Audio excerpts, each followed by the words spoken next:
माँ चाहिए फेरिब पुओ 5 वर्ष पर फेरिला मृतदेह बाकी टंका मागिबारु मारिदेला ठिकादार चांदबाली दादन दयनीय कहानी।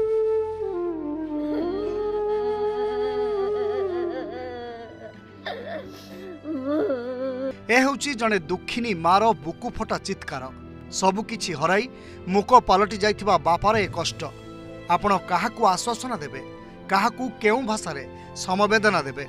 परिवार रोजगारिया पुओकू जे हराइछि से जानिछि ता मरम वेदना। एमिति केते मृतदेह भिटामाटी को आसीछि आउ केते माँ कोल शून्य हो जाइछि। चाखंडे पेट पई 2 मुठा दाना जोगाड़ करबाकू दादन जाइथिबा परिवार आज उच्छन्न।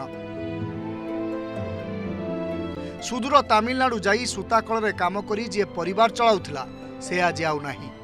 घर को फेरिछि तार मृतदेह। रोजगार आशारे जाई सबुदिन पई सोई जाइछंती भद्रक बांसड़ा थाना खेरंग पंचायत पलासपुर गाँर युवक सिद्धार्थ राउत। फोन रे पुओ कहिथिला घर को आसुछि हेले हठात तार मृत्यु खबर शुणी निजकू संभाली पारुनांती परिवार लोके।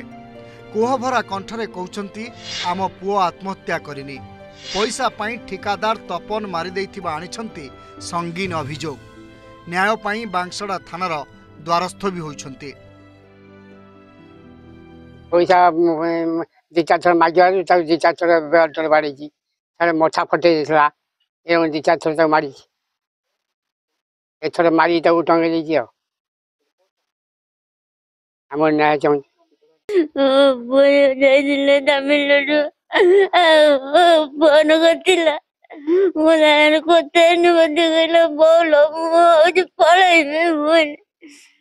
पैसा पत्र नहीं जिम्मे शुक्रवार दिन ननिवार दिन देखला रविवार दिन 8 बेलू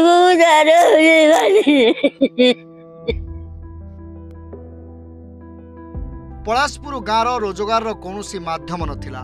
पेट चाखंडक पई घर छाड़ी सुदूर तामिलनाडु जाइथिले सिद्धार्थ।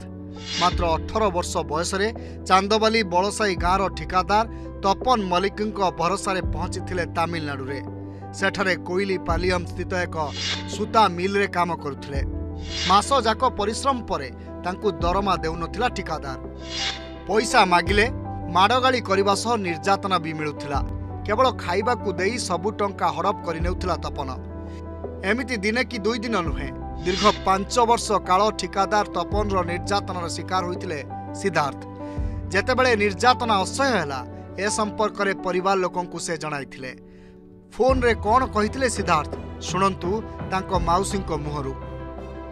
शुक्रवार दिन मो कति फोन करथिला माने कोन हैछि ना कांदुथला माने कोन भाई कांदिलु मते तपी मारिछि मैंने कहीं माइला तपी ते मो पैसा मागे मु जिम्मे गाँ को मत पैसा पत्र दौ नहीं मुझे कहला बेलू मत मारुच बार बार तपी माइला से 3 थर माइला थे मारिक तालू फटे देला थे मारिक बेल्टर बाटी देहात सब छक कर देला थर तो फाँसी टांगी देसी पैसा पत्र देने बोधे से जुक्तिदार भाई बोधे मृत्युर 3 दिन पर सिद्धार्थक मृतदेह भिटा माटी रे पहुंचवा पर शोकरे बुड़ी पूरा गाँ। कांद बोबाली रे फाटी पड़ुछि परिवेश। सांग साथी परिवार परिजन समस्ते झुरुछंती।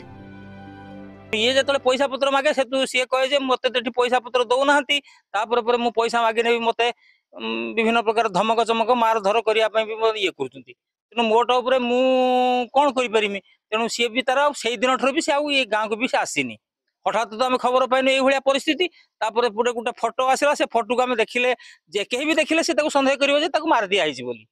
तेनु कोन हेइथिबो सेटा तो माने निरपेक्ष तदंतर ही माने जना पड़िबो। पेट पाटना पई सिद्धार्थक परी अनेक जाउछंती सत हेले सेठारे अकाल मृत्यु घटुछि। अवस्था एमिति हेउछि जे मृतदेह आसीबाकू दिन दिन लागि जाउछि। दादन समस्यार समाधान नारे गोलापी चित्र देखाउछंती सरकार हेले सिद्धार्थक दुर्दशार कहानी कहूछि वास्तवता कोन। एबे समय कहिबो तांको परिवार को न्याय मिलुछि कि नाही। चांदबाली मानस रंजन साहू को रिपोर्ट प्रमेय न्यूज़ 7 डिजिटल।